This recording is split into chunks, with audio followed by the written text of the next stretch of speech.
Happy Friday. I don't know, with COVID, I sort of lose track of what day of the week it is. Every day seems the same, but these are special days for us. We have all of you guys with us. We want to spend a little bit of time talking to you about personalities and skills, and then how those can help mold you into a good and great entrepreneur. How also the information that you'll be compiling can help you with your team. So let me go ahead and launch my screen for you, and we'll get started for today. I'm going to ask my colleagues if there are any questions along the way that they can allow me to know what the questions are, and I'll answer those for you at any time. So off we go, okay? So this is an opportunity to learn about yourself. So you want to learn about who you are, what you like, what you don't like, how you communicate, how you interact with others. We want to know that individually, and then we want to know a little bit about you guys as a team. So as you're forming, if you know what your partners are like, what they don't like, how they communicate, this is going to help you form the most effective team and understand each other. So the whole point of this is to get to know a little bit about yourself, get to know a little bit about each other.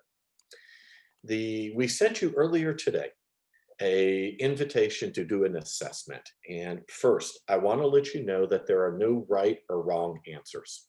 All right. So with this assessment, there are no right or wrong answers. We are who we are. And again, there's nothing here that will say, will you be an entrepreneur? Will you not be an entrepreneur? The whole goal is to give you information that will allow you to reflect upon your skills, your strengths, things that other people may need to know about, for you to form teams and to understand that as a team. So the tool set that we use that we sent you is one called MASTER. And MASTER stands for Measure, Assess, Screen, Test, Evaluate, and Report. But it is a test that takes a number of different factors into its system and analyzes those. And what we're trying to do is develop your unique profile. So if you've taken this already, thank you. About half of you guys have taken it. If you haven't taken it, we're going to make you an offer you cannot refuse that I think will say, go ahead and take it.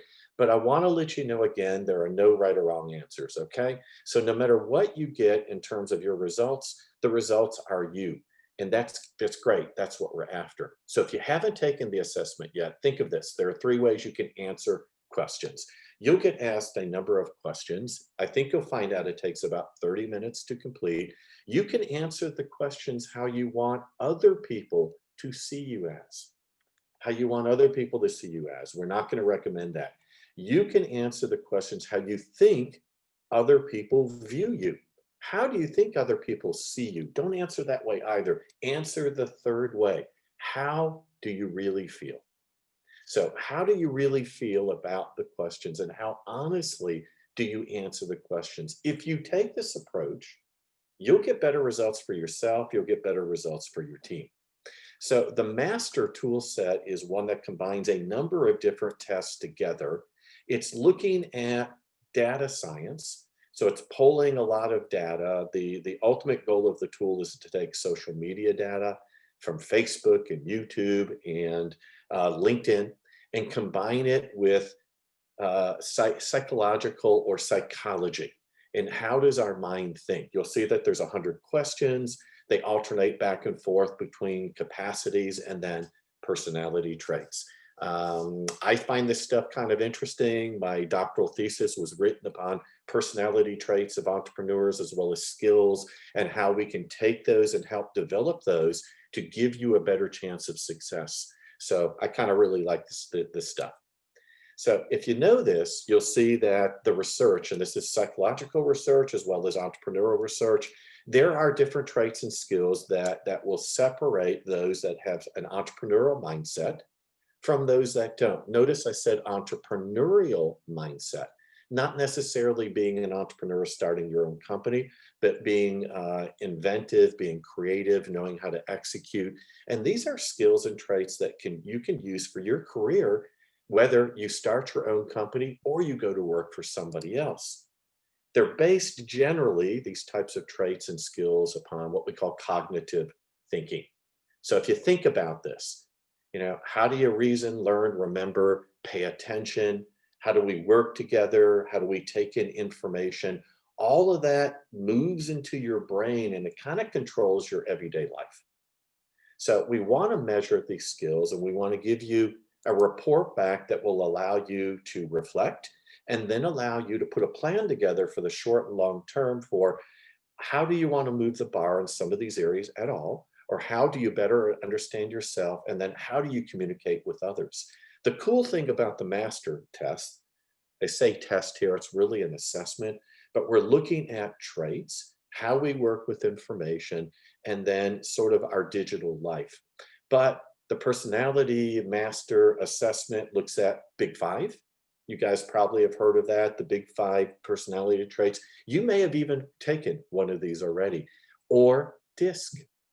DISC is also extremely popular. About a million people, it's a million people a year are taking the DISC. But we're looking at different quadrants, and we're going to spend some time on that today on the DISC side. Are you influent, dominant, steady, compliant? And what does that mean for you and your interaction as a team? And then kind of the stuff I do all my research on, the entrepreneurial personality trait side. What are the things that entrepreneurs share in common? And in this case, we're looking at a high need for achievement. Do you have self-efficacy, which is confidence in yourself, skills, and your perception of your confidence? Do you have an internal locus of control? What does that mean? That just means, do you feel you're in charge of your own destiny? So we look at this, we're looking at something called nuisance, we're looking at feedback processing. These are some traits we're looking at. We also look at cognitive abilities, problem solving, general knowledge, and then knowledge of math, coding, a few other things. All of this gets lumped together into giving you results that I think can be very beneficial to who are you today at this point in time? Where do you want to go with your future? And then when you align with your teammates in this program or even outside of this program, can you go in with a better understanding, better knowledge of each other? So how often have you been involved in a group where you may have that outsider, that sort of different person? I was speaking to an entrepreneur a few weeks ago, and I'm a practitioner of another tool set similar to this. And the gentleman he scored pretty low on what we call conformity, non-conformity. He likes people that conform in his business. And I asked him, would you have any people that are non-conformists? Well, we have them, but not for long. We get rid of them. I said, oh, okay. Why do you get rid of them? They're all in it for themselves. I said, okay, so they're different. They're in it for themselves. Let me ask you a question. And the question that I asked them was this: where do those crazy good ideas usually come from? Are they from people that are just like everybody else, or are they a little different? And he said, I never really thought about that. They're really different kind of people, aren't they? And I said, well, they generally may be. And then, so is there a way, if we know that people like conformity, don't like conformity, if they're not like our personality, that we can learn to work with them and together we both can benefit? And the answer is yes. And the whole understanding here is know who you are, know what the people you're working like are, what are their likes, what are their dislikes, and for you to come together as a more effective team. So a big component, and particularly if you've taken the assessment, you notice you got an email then. And the email gave you one portion of the results of what we're compiling with the master report. And that is with the DISC analysis, or the DISC analysis. And this is an assessment tool. Lots of people use it, and they use it, just like you said, you improve teamwork, communications, productivity. DISC is built off of the objective of building stronger skills. And if you're a business, it could be sales skills, it can be managing more effectively, it can be better training for individuals. It can be this as well. For you individually, it can raise your awareness of who you are. So if you understand who you are, how you deal with conflict, what motivates you, what your stresses are, how you go about solving problems, maybe this allows you to understand other people. There's something called empathy, or it may be interpersonal sensitivity. You may have heard it called that. That's understanding what other people are feeling, what the needs or wants of others are. And the better that we are at this, the better awareness we have of ourselves and others, the better we're going to be at being successful in this program and then after you leave this program. I am technical support for my mother-in-law. My mother-in-law will call me up and she will say to me, hey, can you help me? By the way, I'm in Morocco now, right? She's in the United States. She still calls me. And she said, I only have a few minutes, but I can't get this computer to work. Can you help me? And it took me quite a long time to understand what her needs were, how she deals with information, because she's very different from me.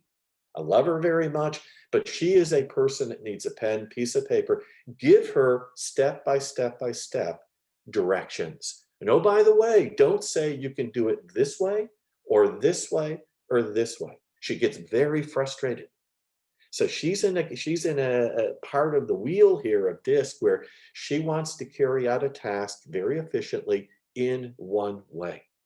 And now that I realize that, I'm better at being her free technical support. She'll call, I'll realize, wait a minute, just give her one way.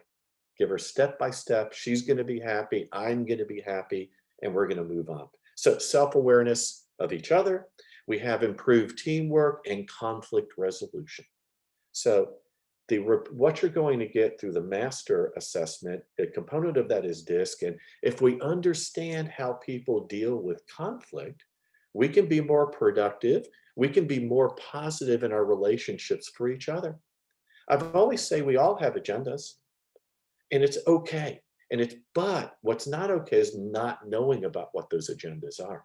If we understand what each person is trying to accomplish, and we're honest with what we're trying to accomplish, together we can come together and we can be more effective.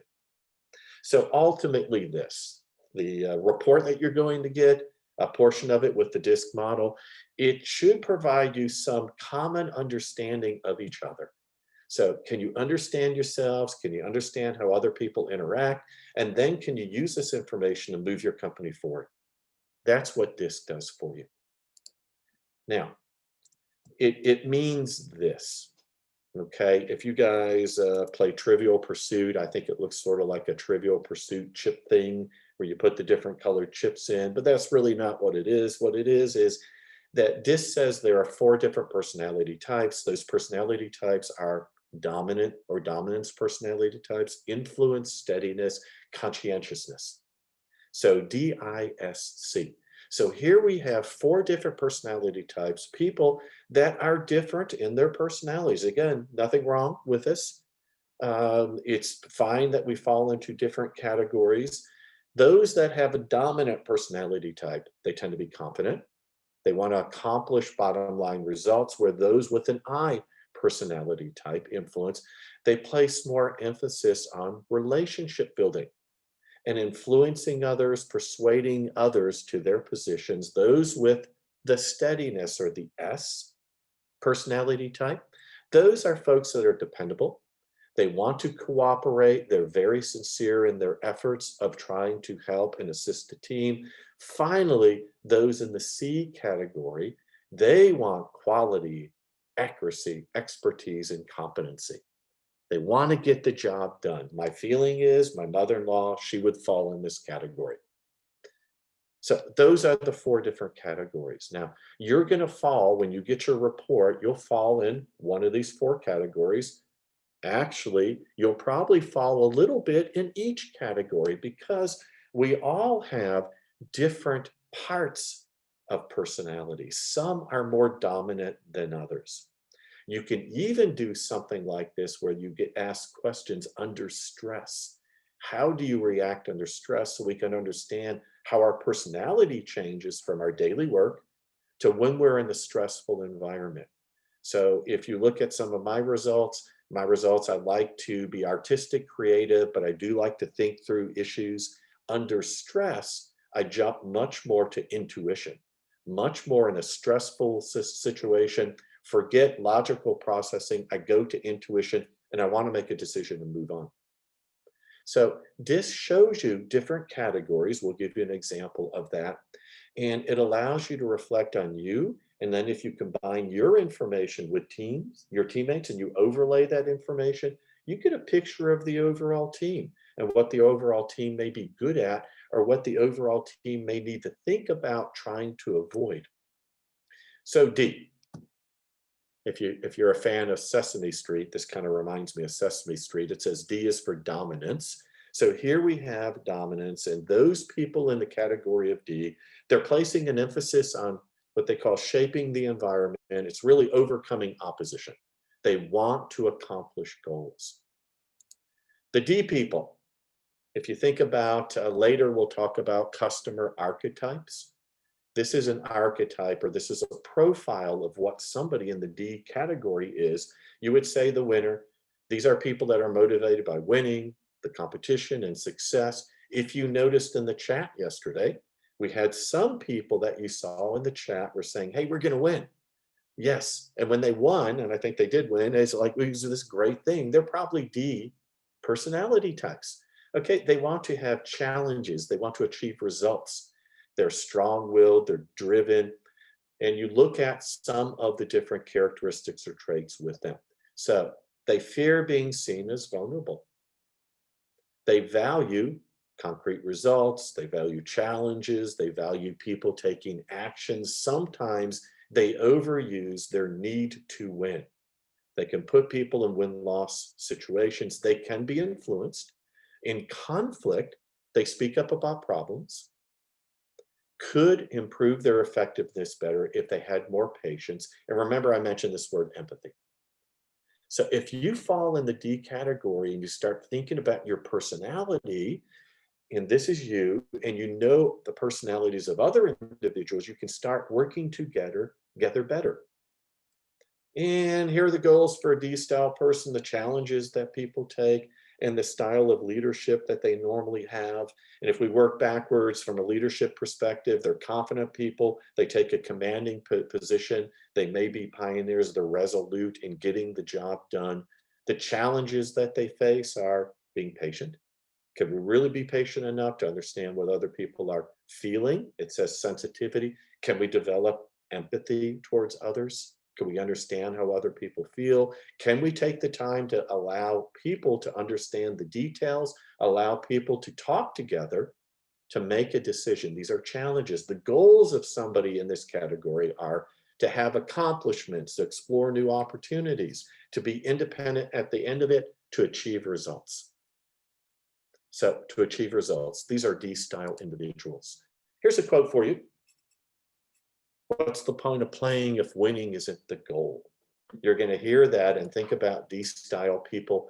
That is, I think, how D-style people will feel about winning, playing the game to win. Okay, if you have to communicate with somebody on your team like this, give them the bottom line right from the start. They want you to be brief. They want you to be focused. They want you to give them details, not to be too general. They want to stick to solutions rather than hear about problems. Those are Ds. We move to the I style. This stands for influence. These are people that place an emphasis. They want to try to influence other, and they're comfortable persuading others to a particular position. These people, their profile, their archetype, these are the enthusiasts. They like social activity, they like social recognition, they're relationship builders. You can see that they have a fear of loss of influence. They want to be part of a crowd. They don't like rejection. They value freedom of their expression. They value relationships. Sometimes they're too optimistic. Remember we mentioned honesty in communication and feedback. Sometimes the praise is too optimistic, and it's something that if you're in the I category of group, you've got to think about. You try to influence others by being energetic, charming, enthusiastic. In conflict, you are good at expressing your feelings. You could be, if you fall in this category, more objective. Again, if you think about this, the style of leadership, energizing people, pioneering individuals, building enthusiasm. The challenges you may face is the organization, getting the facts, resisting your urge to just make a decision, being direct because you're trying to please, And the goals of somebody here, you may have goals here. It's really relationships, friendship building, and achieving status, okay, through prestige. So this is I. We'll move on. Here's a quote for you. Whoever is happy will make others happy too. So should give you an image. You should start to see a picture of what somebody in each of these categories is like. 2 more categories for you. And by the way, if you're communicating with somebody who's an I, share your experiences, give them time to think about it, ask questions, talk for themselves. Don't give them too many details. Focus on the positives. Try not to interrupt. Okay, S. These are the steady people. They want people to cooperate. They want to cooperate with others. They want to have an existing situation going on. They want to carry out a task. And these are the peacekeepers. So the image here you can have of somebody, these are the people that want cooperation. They want people moving together. They want to help others. They want to support, collaborate. They're calm, patient, predictable, and they value loyalty, helping others. The fear that they have is loss of stability. They don't want to offend other people. They don't want to let people down. What are things that they're influenced by? Consistent performance. They can have during conflict situations, if you see. They try to listen to other people. They try to keep their own needs to themselves. And if you're one of these individuals, some things to think about. Could you be more effective? So how do you become more effective? Well, display more confidence. Give us your true feelings. How are you really feeling? And it says patterns down here. You guys can read a little bit about that if you want to see this later on. And here are the goals. The goals of somebody, harmony and stability, right? This kind of group, this kind of person wants groups to be in harmony. They want to be accepted by a group. They want team accomplishments. The style of leadership that they may have, they're trying to have everybody be included. They'll be humble. They'll be affirming. These are the people that are going to be cheerleaders for you. The challenges that they may have, though, if you're one of these individuals, is promoting yourself within a group. And if there is conflict, is confronting others with issues and conflict. A good quote for you here. Okay, the mark of wisdom is to see the miraculous in the common. So think about the common group effort, and that's the S style personality for you. One more for you. Okay, one more. You communicate somebody with an S, by the way. They want you to be personable with them or happy with them. They want you to be part of the team. They want you to show interest in them, what the expectations are. They don't like confrontation, and they want to take time, you to take time to provide clarification. Okay, finally, the C group of people. These are folks that want to work, and they've got a conscious effort, conscientiously they work within the existing framework, and they want to make sure that things get done with accuracy, with quality, with consistency. Okay, these are the people that are going to move forward on the task. I mentioned my mother-in-law. She was a school administrator, and I think her choice of career really helped her quite a bit, because she was the person that was in charge of all these tasks and making sure that those tasks got done. So motivated by opportunities to gain knowledge, sharing their expertise with others, and above all, producing quality work. So again, you see stability within situations. These are the analytical people, the accurate people, the systematic individuals. Okay, so they're not the people that display a lot of emotion. Okay, they take criticism pretty harshly. So you start thinking about these individuals. What are things that, if you want, they're influenced by logic, by standards. Once they get in conflict, if there's conflict in the group, they're going to focus on logic and objectivity. They're going to try to overpower you with facts. And here are the goals, challenges, and the leadership styles of somebody with C. So our fourth one here, somebody with C, they're going to stick to the processes. They want to be accurate and correct. They want to be reliable. They want to gain knowledge and expertise. Think about my mother-in-law. She wanted the expertise of, in this situation with the computer, how do I overcome it? What are the steps to do that? So she's gaining knowledge. And in terms of leadership, individuals in the C bucket, they're deliberate, humble, they're resolute in getting the job done. Challenges, if you're a C person, you've got to remember, don't be overcritical. Don't try to overanalyze. It is okay to let go and have others help. So have you ever been in a group where an individual, probably me as well as all of you, have all said, wait a minute, I can do the job better, so I'm just going to do it myself. This happens to a lot of entrepreneurs. It's okay to release the responsibility to others, and it's okay to compromise. It doesn't always have to be about what you are trying to accomplish. It's the group accomplishment. Your quote: if you're in the C bucket, you'll respond to this. Ignore the naysayers. The only option is head down, focus on the job. So that's the option, head down and focus on the job. Now, I want you to know this. I want you to know that, okay, communicating with the C, you're going to focus on the facts, minimize the pep talk, don't be too emotional. You got to be patient, persistent. You be diplomatic with somebody that's in the C category. Now, the reality for all of this is we all aren't just one of these. I mentioned earlier, we're a combination of more than one style. 2, there's no better style than another. You notice, if you think about this, there are all strengths and weaknesses with each of these styles. So as we go about our tasks, we go about forming groups. When we do that, we have to make sure that we know what our comfort zones are. So we're going to gravitate towards people that are like us, but can we start understanding what other people are like, their tendencies, their preferences, and does that allow us to understand, empathize better with other people? And at that point, are we able to interact more effectively with others? So once you understand who you are and how what you like and what you don't like, you can understand what others like or don't like. Together as a team, you can use that information to be more effective. But wait, there's one last thing or two.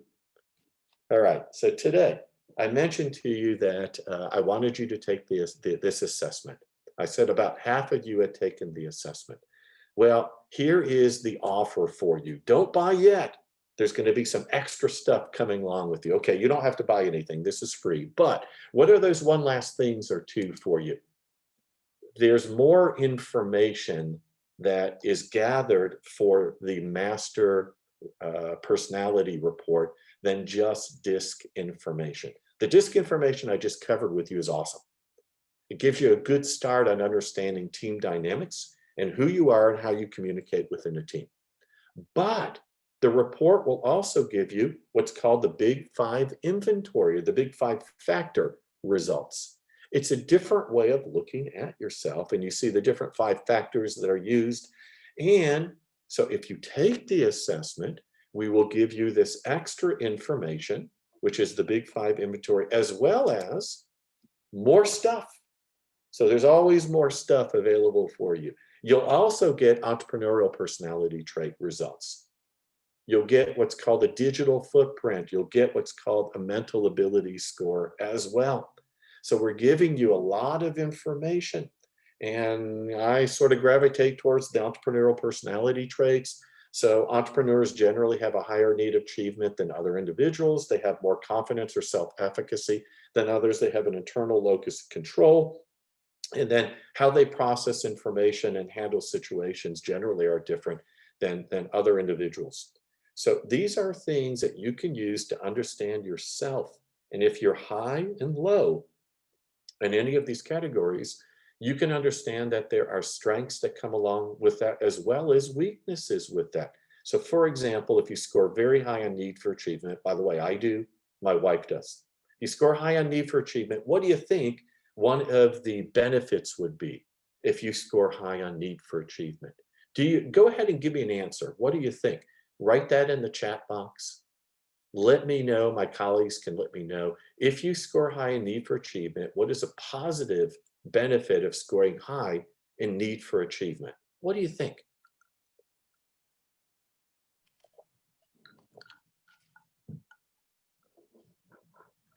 So I'll ask my colleagues to let me know what the responses are, as I cannot see them. Somebody Yes. go. I'm waiting for people to answer, and then I'll read that for you. So Zane. Sarah is saying you will have a lot of achievements. It's a question. Mhm. You'll have a lot of what? Achievements. Achievements. Yeah. Leah Okay. is saying you would always put extra efforts to reach the desired results. Um, Okay. we have Miriam would say you'll always strive for more. You have you're an enthusiastic person. And then I think Yasmin is saying, I think high motivation and determination. Okay. So you may be determined, you may be seeking you're the person that takes the test that wants to make, if you're in France, the 20 out of 20, if you're in the US, 100 out of 100, you're going to achieve you're perfect. And the advantage of this is you are driven, you are determined, you have your goal seekers that you try to always be perfect, always have top quality. These are positives. What are some negatives if you have high need for achievement? So go ahead and write that in. Tell me, what do you think a negative is if you have a high need for achievement? Put it in a chat box. Zainab's going to read it back to us. What do you think? Rizq is saying you will never be satisfied with yourself. Yahya is saying high stress levels. You'll never feel content. Perfectionist, stress, anxiety. These are all answers from different people.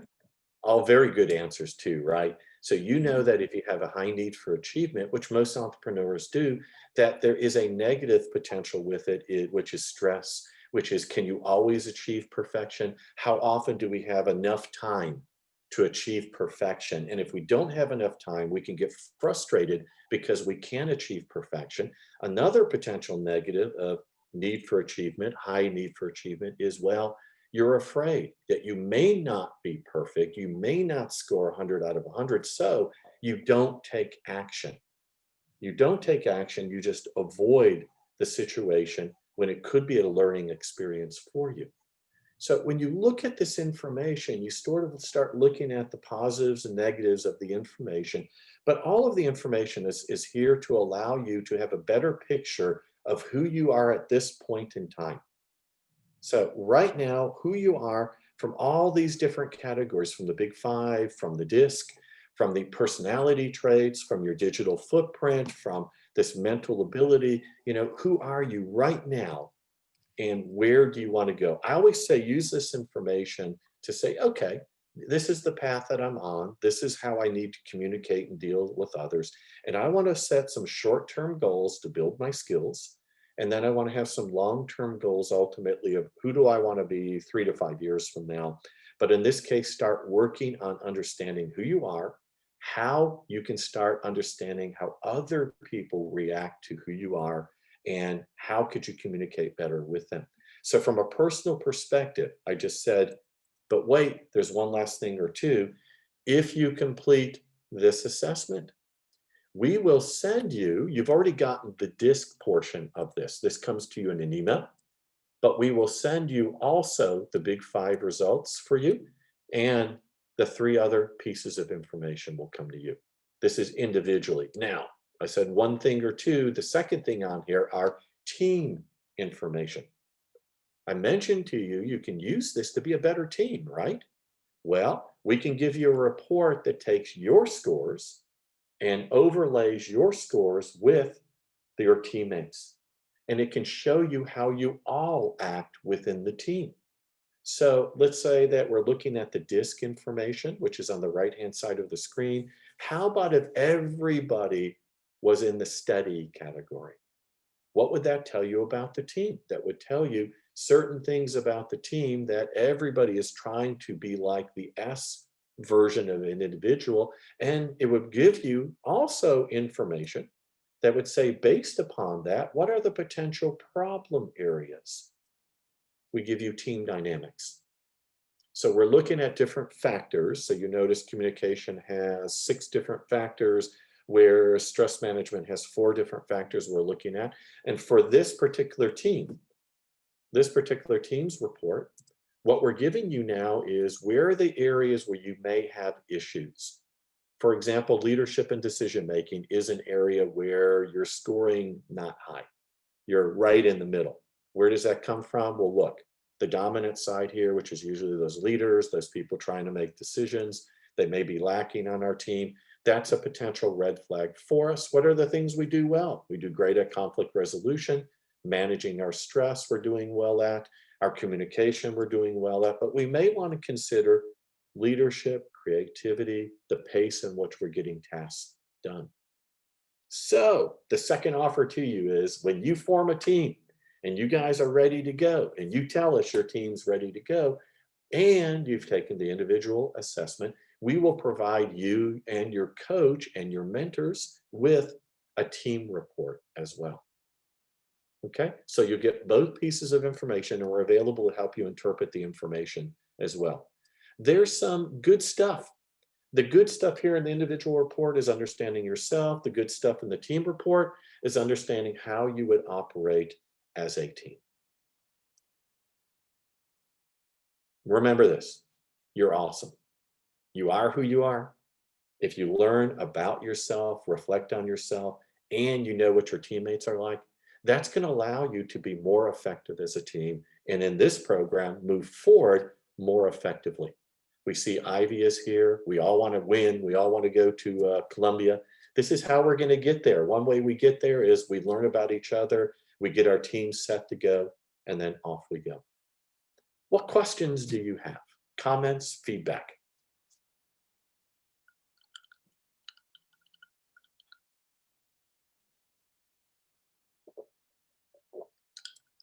You can write in the chat box if you have any. If you'd like to raise your hand, we can. You can unmute your mic and let us know who you are, what question or what feedback you may have on this.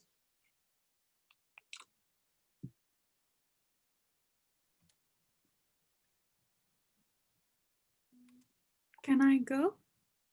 Absolutely. Thank you. So I'm Sarah Al-Atef. And actually my question is this. I know that usually this kind of tests are used by hiring managers as well when you're trying to get hired into a certain company. Not all of them do, but most huge companies do. And I am actually curious about one thing, like how accurate are these tests? Because, for example, at least for me, I can, for example, pass this test now, and I will have this kind of results. And I try as much as I can to reduce to time I answer.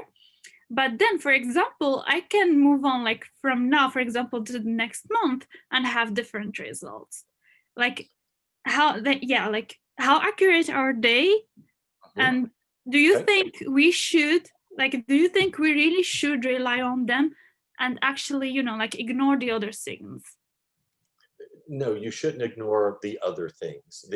When you do an assessment like this, there's always bias built into it, okay? So as a researcher, we know this. When we ask somebody to rate themselves, there's always going to be our own personal bias, even if we say, don't be biased, try to answer honestly. So one, we know that there is some bias in here. This is why we sometimes try to do what we call 360-degree sort of reviews or assessments where we ask others to join in. But should you ignore everything else, you should use this as one piece of information in your journey. And you should use the information for self-reflection, okay? So if I understand who I am now, where do I want to go, knowing that it's what I call a snapshot in time, it's who you are today. And I've administered a number of similar assessments for some research. And I noted that over the last year, numbers on those assessments changed a lot because of COVID.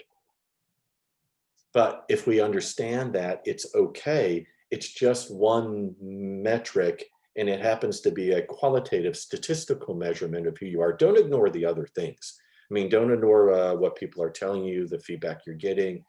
I like the information just as a point in time of reflection.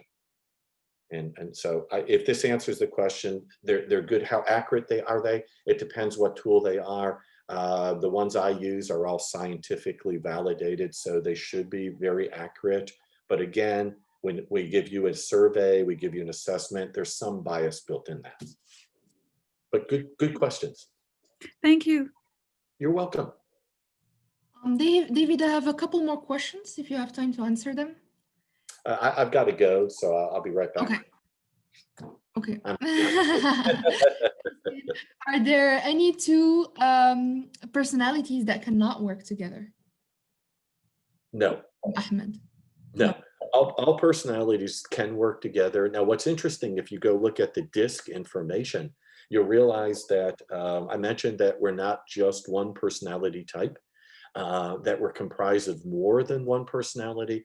And if you go read a little bit more, you'll see what categories people normally fall into. For example, they're not just total D people, they're DI people, or they're DC, I think it's DC people. But no, the point of this is, yes, you can all work together if you understand how people operate, how they process information, what I would call it their agenda. How do they operate? What are their needs? What are they after? It takes a lot of listening. Remember yesterday we mentioned listening?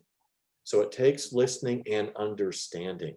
It takes understanding of how people need you to be working with them. What behaviors do you need to have working with them? So it's talents that you can develop. In my opinion, you can't say, well, you're this way and this way, and you just can't work together. No. Okay. I have two more questions. Yahya is saying, I was wondering about the time in the last personality test. I did feel that it was off. Is it? Wondering about, I don't understand. What's the question? The time? I was wondering about the time in the last personality test. I did feel that it was off. I'm not sure I understand the question, but maybe you could put it in, give us some more information, and then I could answer that maybe over the break or something. Okay. All right. Okay. Does anybody on the team, my colleagues here, understand the question? Okay, maybe a little. I don't know what you mean by the time. You thought it was. I think perhaps they're talking about the timing. Like usually there were some tests that were timed, and I think some others weren't. I believe the coding test wasn't actually timed. Oh, I get you. And it could, now I'm going to tell you this too. This particular tool is still in beta. So if you find a bug or a flaw in there, let us know, and I'm happy to report this back to the administrators. There could be a timing problem there. If they said they give you a minute and then it's some other time, let us know. There could be. Thank you. Now I understand. So thank you. Okay. And then the last question from Maha, she's saying, thank you, David. This was really interesting. I would love to know if these traits get improved, changed by time, and does it affect the team? Yeah. Can you change? Can you understand people better so you alter your behavior to deal better with your teammates so you then have a more effective team? The answer is absolutely yes. Okay, so if there's another way of looking at, so yes, you can understand how people need you to listen to them, need to know how you respond to them, and become a better teammate, therefore your team's better, yes. Can you change sort of who you are? There's a big debate over whether you can go from being a D person to become an I person because you really want to. Generally, the verdict's out on that. Can you move from one area to the other? Are who you are? The answer there's 50-50. We don't really know yet as researchers. We do know this, any skills that we talk about. So if we're talking about skills of internal locus of control or achievement or self-efficacy or coming up with good ideas, these are all things that you absolutely can acquire. So you definitely can use this to move your team forward as a whole or to increase your own skills of understanding of others.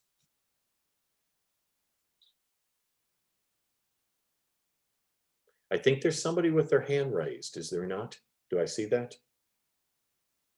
Do we have Mr. ST17? Yes, thank you, David, for this presentation. I was just wondering, I want just to pinpoint that in some cases, our our compartment may change from a situation to another. I may be dominant in some cases. In some cases, I would be silent because I'm not a specialist in a field of technology or a specialty. Does the test takes this in consideration? Thanks for the question. The answer is I don't know. This particular test, still in beta, I find it a very intriguing one, but I'm learning about it too. But you're right. When we look at, a lot of my research is in self-efficacy. So it's entrepreneurial self-efficacy, meaning in a particular situation, do you have confidence in that situation? And we know within research that your confidence, your self-efficacy can vary by situation. So as an entrepreneur, I have pretty high entrepreneurial self-efficacy. If you could see behind this logo, you'd see my guitar. Well, I'm just learning to play the guitar. My self-efficacy for music, therefore, is much lower.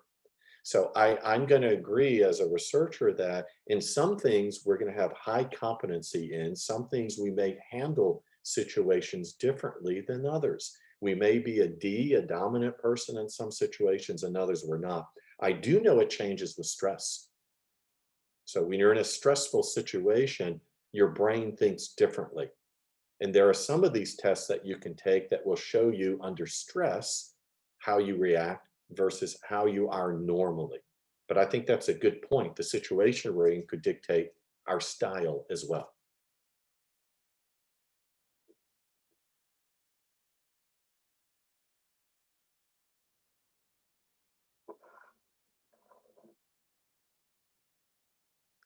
So I may turn this back over to my colleagues saying, how are we with time? Are we moving on to something else? Do we have time for more questions?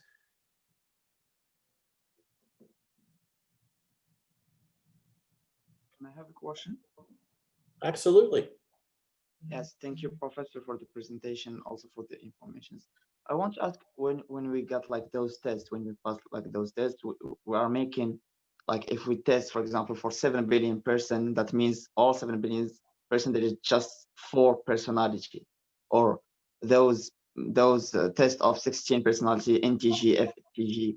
So we are considering that all the world is just 16 personality. There is no a lot of difference. Well, remember I said that we're comprised of a number of those different pieces. So one, you're not going to be just one of the 4, you're going to be a variation. You're going to have a little bit of each of those in you. Therefore, everybody's a little bit different and unique. Could you be, so you notice too that one uses 4 different categories where the big 5 uses 5 different factors. One that I'm very familiar with uses 14 different factors. So do they all, is one better than the other than that? I think they're all reflection points. Okay, so they all giving us information that is based upon that particular assessment, the best information they give us for what they're trying to measure. But I would think that there are many more categories than the 4 or the 5 or even the 14 that I look at for entrepreneurs. So I don't know if that answered your question, but remember, we are a blend of them all as well, okay? Yes, thank you, Professor. Oh, you're welcome.